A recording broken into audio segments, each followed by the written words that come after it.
लेखसंग्रह चैतन्याचे चांदणे. लेखक डॉक्टर यशवंत पाटणे. वाचक स्वर श्रीमती मीना भालेराव. निर्मिती साहित्य उत्सव परिवार. लेख पहिला. अश्रूंचा अर्थ. भगवान गौतम बुद्ध.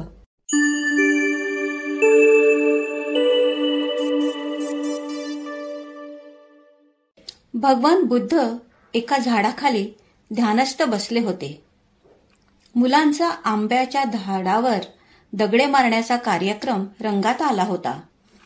पडलेले आंबे वेचण्यासाठी लगबग चालू होती आणि अचानक एका मुलाचा दगड 2 फांद्यांमधून भिरभिरत बुद्धांच्या कपाळावर जाऊन आदळला.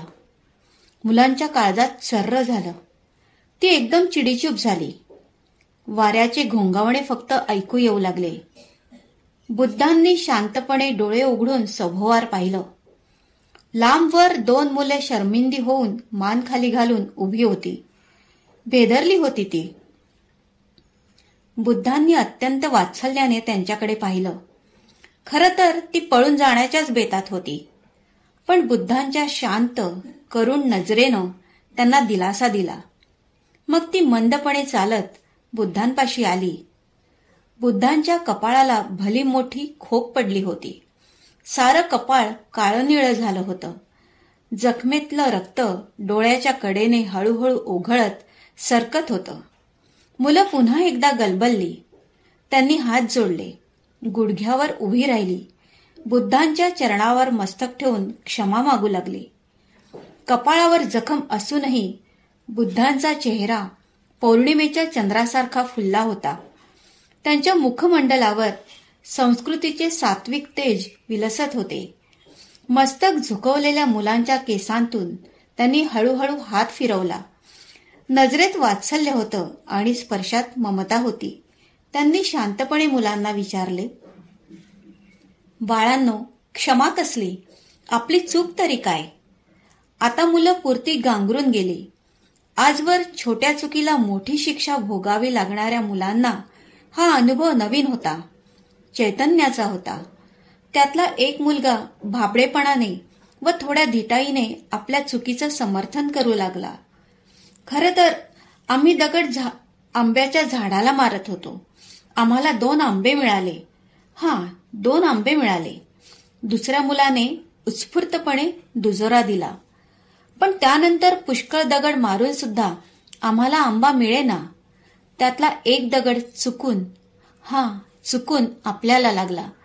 आपल्याला दगड मारण्याचा बिलकुल हेतू नव्हता. आम्हाला आंबे हवे होते. बोलता बोलता मुलाचे डोळे पाण्याने डबडबले. बुद्धांनी त्यांना पुन्हा एकदा वात्सल्याने न्याहाळले. करुणा जागी झाली. उत्कट प्रेमाने मन उचंबळून आले. नेत्रातून अश्रुधारा ओघळू लागल्या. मुले भांबावून गेली, बुचकळ्यात पडली. इतक्या वेळ शांत चित्ताने संवाद साधणाऱ्या भगवान बुद्धांच्या डोळ्यातून अश्रू? त्यांना अश्रूंचा अर्थच कळेना.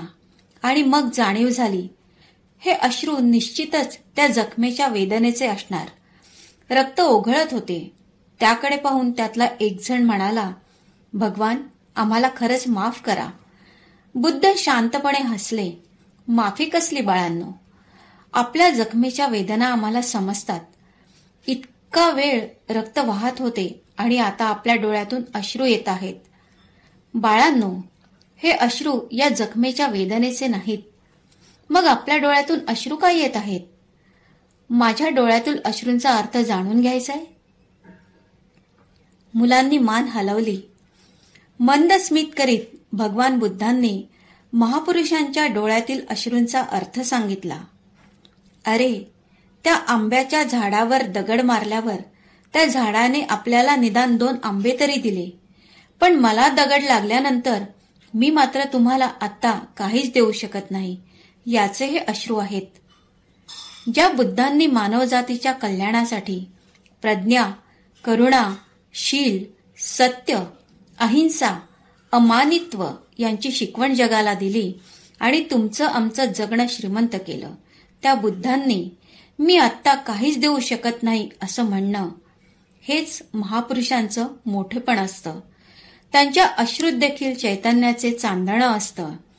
माणसाविषयीची स्नेहधारा त्यांच्या अश्रूतून पाझरत असते. आता आपण ऐकत होतात लेखसंग्रह चैतन्याचे चांदणे. लेखक डॉक्टर यशवंत पाटणे. वाचक स्वर श्रीमती मीना भालेराव. ही साहित्य उत्सव परिवाराची 2023 ची प्रस्तुती आहे.